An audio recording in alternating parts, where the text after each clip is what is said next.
ये कहानी एक सच्ची ऐतिहासिक घटना पर आधारित है जो कि एक गुजराती पत्रकार, लेखक और समाज सुधारक पर आधारित है जिसने महिलाओं के अधिकार के लिए एक प्रसिद्ध धार्मिक महाराज के खिलाफ जाने का फैसला लिया। यह फिल्म शुरुआत में काफी विवादों के घेरों में रही, लेकिन फिर भी इस मूवी को नेटफ्लिक्स पर अपलोड कर दिया गया। तो बिना देरी किए शुरू करते हैं आज की ये शानदार मूवी को, जिसका नाम है महाराज। कहानी शुरू होती है सन 1832 से, जहाँ गुजरात के गाँव में मूलजी जीवराज के परिवार में एक बच्चे का जन्म होता है जो कि शक्ल से अपने दादा पर गया होता है, इसलिए उसके परिवार के लोग उसका नाम करसन दास रखते हैं। अब करसन जैसे ही थोड़ा समझदार होता है तो उसे अपने नाम से आपत्ति होती है कि आखिर उसके नाम के बाद दास शब्द क्यों जोड़ा गया। अब यहाँ जैसे जैसे करसन की उम्र बढ़ती जाती है वैसे वैसे ही उसके सवाल भी बढ़ते चले जाते हैं और इस मासूम चंचल स्वभाव वाले बच्चे को समय से पहले ही बड़ा होना पड़ता है, क्योंकि जब 10 साल की उम्र में उसने अपनी माँ की चिता को आग दी थी और करसन की माँ के गुजर जाने के बाद उसके पिता ने दूसरी शादी कर ली। उसके बाद करसन के मामा उसे गुजरात से बॉम्बे शहर ले आते हैं और उस समय बॉम्बे शहर एक राजा को दहेज में मिला था, जिसे राजा ने उस समय बॉम्बे शहर को 10 पाउंड सालाना किराए पर ईस्ट इंडिया कंपनी को दिया था। और उस समय बॉम्बे एक बंदरगाह था जो कि वैष्णव समाज के गुजराती व्यापारियों का गढ़ हुआ करता था। और उस समय वैष्णवों की वहाँ पर 7 हवेलियां हुआ करती थी, लेकिन हुकूमत वहाँ अंग्रेजों की चलती थी और वहाँ माना जाता था जे को। और इन हवेलियों के पास ही करसन के मामा का घर था, जहाँ करसन को उसकी विधवा भावों ने उसे लाड़ प्यार से पाला और करसन समय के साथ बड़ा होकर बॉम्बे का एक हिस्सा बन गया। करसन की सोच दादा भाई नौरोजी जैसे समाज सुधारकों से प्रभावित थी, क्योंकि वो एक क्रांतिकारी की तरह सोचता था। यहाँ तक कि वो किसी भी भिखारी का जूठा निसंकोच खा लिया करता था। और वो अपनी इस नई सोच से लोगों को जागरूक करवाने लगा, जहाँ बड़े बड़े समाज सुधारक उसके लेख पढ़ने लगे, जिससे वो भी कहीं न कहीं करसन की इस नई सोच से प्रभावित होने लगे थे। अब कुछ दिन बाद होली का त्योहार आता है, जहां वो रंग लेकर अपनी भाव को लगाने लगता है। लेकिन उस समय समाज में विधवाओं की दुनिया उनकी प्रथा के अनुसार बिल्कुल बेरंग थी, लेकिन करसन को इस पुरानी प्रथा से कोई मतलब नहीं होता। लेकिन फिर भी वो वहाँ अपनी भावों की बात मानकर अपनी मंगेतर किशोरी को रंग लगाने चला जाता है। लेकिन यहाँ पर किशोरी करसन को रंग लगाने से मना कर देती है और साथ ही वो उससे कहती है कि आज यहाँ पर जे महाराज आने वाले हैं और जब तक वो रंग नहीं लगा लेते तब तक हम किसी से रंग नहीं लगवाएंगे। और फिर करसन भी उसकी बात मान लेता है, क्योंकि करसन किशोरी को बहुत प्यार करता है। उसके बाद हम जे महाराज को देखते हैं, जहाँ पूरा गांव वहाँ पर महाराज जे के सामने रंगों के साथ होली खेलता है। और अब यहाँ पर जे की नजर किशोरी पर पड़ती है और वो उसे रंग लगाकर चरण सेवा करने का अवसर देता है। और इस बात से किशोरी और उसकी माँ बहुत ही खुश हो जाती हैं, क्योंकि यहाँ पर उनकी सोच होती है कि ऐसा अवसर बहुत ही कम लोगों को मिलता है, इसलिए वो इसे वहाँ पर अपना सौभाग्य समझती हैं। अब किशोरी वहाँ से जे के पास चली जाती है। वहीं दूसरी तरफ करसन उसे ढूंढते हुए जे के दरबारी के पास चला जाता है, जहाँ वो उससे कहता है कि मैं किशोरी का मंगेतर हूँ, इसलिए उसे वो अंदर जाने दे। जिस पर वो दरबारी करसन को चरण सेवा के दर्शन ऊपर से जाकर देखने को कहता है। और जब करसन ऊपर जाता है तो वो वहाँ पर देखता है कि गाँव के लोग खिड़कियों से अंदर कुछ देख रहे थे, जिस पर वो भी खिड़की खोलकर जब अंदर देखता है तो उसे किशोरी की वहाँ पर ऐसी हालत देखकर यकीन नहीं होता, इसलिए वो गुस्से से सीधे अंदर ही चला जाता है। जहाँ उसे अंदर जाता देख गांव के लोग कहते हैं कि तुमने चरण सेवा में बाधा डाली है, इसलिए तुम्हें पाप लगेगा। लेकिन करसन यहाँ समझ चुका था कि ये जे महाराज चरण सेवा के जरिए महिलाओं का शारीरिक शोषण करता है, इसलिए वो वहाँ किशोरी से कहता है कि तुम चरण सेवा के नाम पर ये क्या कर रही थी, तुम ऐसा करोगी, मुझे ये उम्मीद नहीं थी। जिस पे वो किशोरी को घर चलने को कहता है। तभी जे वहाँ करसन से कहता है कि ये परंपरा है। साथ ही वो किशोरी से कहता है कि अगर आप जाना चाहती हैं तो आप जा सकती हैं। जिसके बाद किशोरी वहाँ करसन को ही घर जाने को बोल देती है। और अब करसन इस बात से पूरी तरीके से टूट जाता है कि उसकी मंगेतर एक अंधविश्वासी परंपरा में फंस गई है। और करसन घर जाकर फूट फूट कर रोने लगता है, जिसे देख ऐसा लगता है मानो उसकी जिंदगी एक पल में बिखर गई हो। उसके अगले ही दिन किशोरी करसन से मिलकर उसे समझाती है कि हवेली में जो हुआ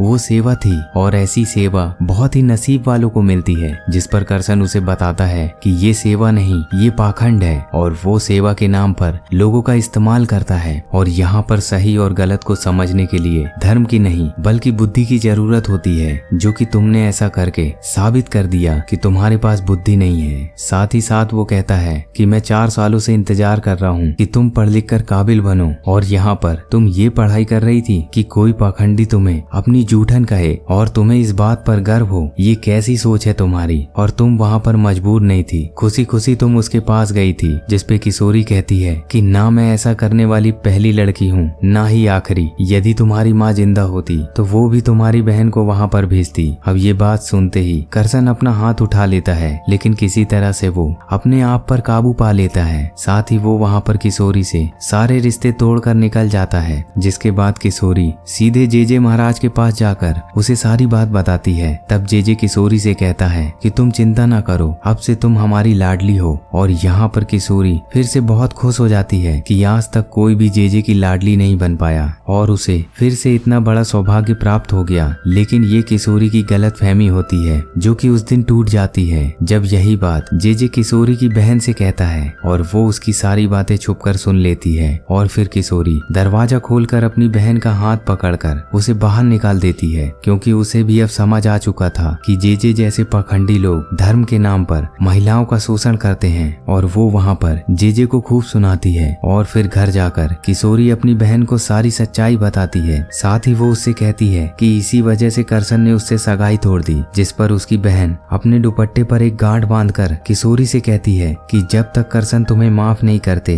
तब तक मैं इस गांठ को नहीं खोलूंगी। दरअसल किशोरी की माँ भी ऐसा ही करके अपनी मन्नत को ईश्वर से मांगती थी। और वहीं दूसरी तरफ करसन के मामा उसे रिश्ता तोड़ने पर बहुत सुनाते हैं। साथ ही वो करसन से कहते हैं कि जो कुछ भी किशोरी ने किया ये सब तुम्हारी मामी ने भी किया है। जिसपे करसन उनसे कहता है कि आपको ये कहने में शर्म आनी चाहिए। साथ ही वो अपने मामा से कहता है कि अगर आपको ये सब सही लगता है तो आपने अभी तक भाभो की दूसरी शादी क्यों नहीं करवाई। अब ये बात सुनते ही उसके मामा उसे थप्पड़ मार देते हैं। जिस पर भाभो वहाँ करसन से कहती है कि या तो तुम किशोरी से शादी करो या फिर इस घर से निकल जाओ। और अब करसन अपना ये घर भी छोड़कर बाहर फुटपाथ की सीढ़ियों पर सोया होता है, जहाँ उसे वो लोग मिलते हैं जो कि उसके लेखों को पढ़ा करते थे और वो करसन को अपने साथ ले जाते हैं। वहीं दूसरी तरफ जेजे महाराज की पत्नी उससे करसन के बारे में पूछती है, क्योंकि उसकी चर्चा पूरे महल में होती है। लेकिन तभी वहाँ पर जेजे का मंत्री उसे बताता है कि द्वारका से कोई आया है और वहाँ पर लीलावती नाम की लड़की अपने भाई के साथ जेजे महाराज से मिलने आती है, जहाँ उसका भाई जेजे से कहता है कि आपका बच्चा मेरी बहन की कोख में पल रहा है, मेरी बहन की इज्जत बचा लीजिए। और यहाँ पर जेजे उसकी बहन को धतूरे का एक लड्डू खिला देता है ताकि उसका गर्भपात हो जाए। और उसका भाई ये सब रोकने की बहुत कोशिश करता है, लेकिन जेजे बहुत ही निर्दयी होता है। जिसके बाद वो अपनी बहन को लेकर बाहर सबसे मदद की गुहार लगाता है और वहाँ पर उसकी मुलाकात होती है करसन से, जिसे वो जेजे की सारी बात बताता है। और अब करसन जैसे ही बैलगाड़ी की बग्गी लेकर उसकी बहन को लेने आता है तब तक वो दोनों वहाँ से कहीं गायब हो जाते हैं। जिसपे करसन वहाँ उनके बारे में आस पास पूछता है, जिसपे लाला उससे कहता है कि ना जाने ये हवेली कितनों को निगल गई। तब करसन वहाँ लाला से कहता है कि जब आपको सब पता है तो आप उस जेजे के खिलाफ कुछ करते क्यों नहीं। जिसपे लाला कहता है कि तुम समाज के बारे में सच लिखते हो और तुम्हें ही अब लिखने के साथ सच्चाई के लिए लड़ना भी पड़ेगा।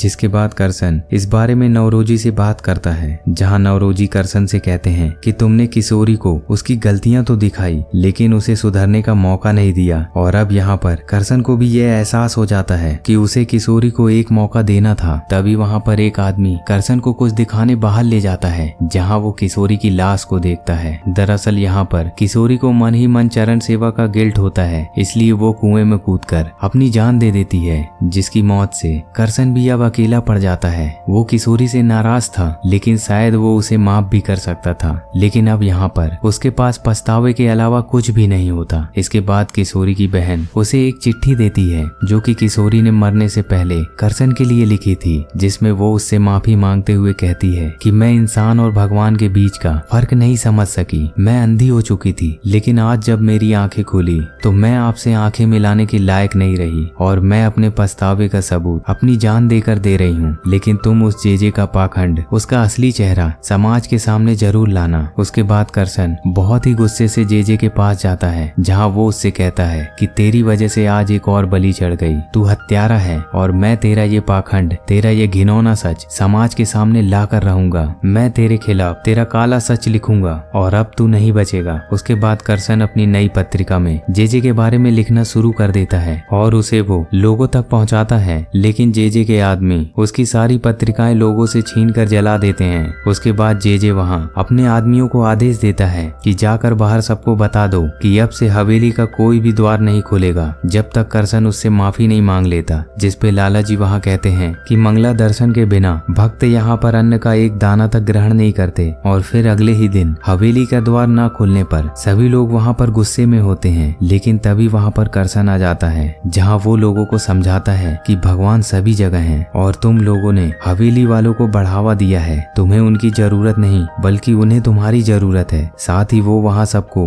भगवान की फोटो के दर्शन करके अन्न ग्रहण करने को कहता है। तभी वहाँ एक लड़की जिसका नाम विराज है वो आकर कहती है कि आज पहली बार किसी ने सच कहा है। और सभी लोग यहाँ करसन का साथ देने लगते हैं, यानी कि वो सभी लोग बाहर अपनी पूजा पाठ करना शुरू कर देते हैं, जिसे जे हवेली के ऊपर खड़े होकर देख रहा था। जिसके बाद विराज करसन के पास जॉब मांगने जाती है, जहाँ करसन उसे जॉब पर रख लेता है। और फिर करसन अपनी पत्रिका सत्य प्रकाश को लोगों के बीच सब्जियों में छुपाकर पहुंचा देता है, जिससे पूरे शहर में अब जे का असली चेहरा, उसका पाखंड लोगों के सामने आ जाता है। और फिर एक दिन जे एक लड़की को चरण सेवा करने के लिए चुनता है, लेकिन उस लड़की की माँ उसे यह काम करने से मना कर देती है, क्योंकि अब जे की असलियत सबको पता चल चुकी थी। लोग वहाँ जागरूक हो रहे थे। अब कुछ ना सूझने पर जे करसन पर कोर्ट केस कर देता है, जिसपे वो 50,000 रुपए का मानहानि का दावा कर देता है, जो कि उस समय बहुत बड़ी रकम होती है। और अब करसन भी पीछे हटने वाला नहीं था, जहाँ वो जे के खिलाफ गवाही देने के लिए कुछ लोगों को तैयार कर लेता है, लेकिन जे के आदमियों के धमकाने के कारण वो उसके खिलाफ गवाही नहीं देते।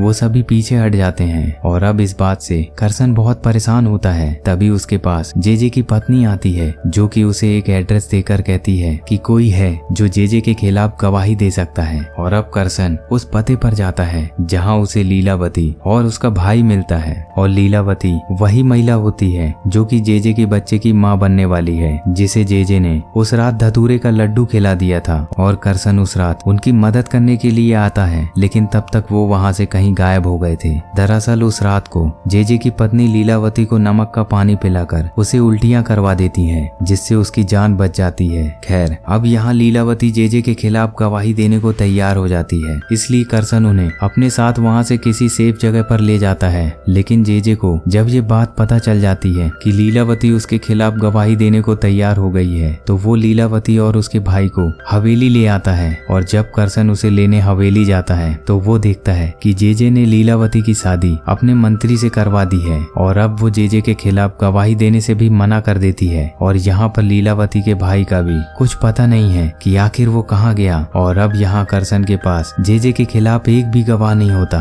और फिर कोर्ट की डेट भी आ जाती है, जहाँ पर डॉक्टर जज को बताता है कि जे को एक गुप्त बीमारी है, जो कि उसे गलत काम करने से लगी है। जिसके बाद कटघरे में करसन जे की सच्चाई जज को बताता है। और वो वहाँ लोगों से भी कहता है कि अगर आज आप लोग चुप रहे तो ये धर्म के ठेकेदार चरण सेवा के नाम पर ऐसे ही हमारी माँ बहनों का शोषण करता रहेगा। और अब यहाँ पर करसन की बातें सुन लोग जागरूक हो जाते हैं और एक एक कर सभी जज को जे की सच्चाई बताने लगते हैं। और कुल 32 गवाहियों के बाद 22 अप्रैल सन 1962 को करसन दास को अदालत ने मानहानि केस से बरी कर दिया था और चरण सेवा जैसी घिनौनी प्रथा को बंद करने का आदेश दे दिया। और दोस्तों, इसी के साथ ये शानदार मूवी यहाँ पर समाप्त होती है।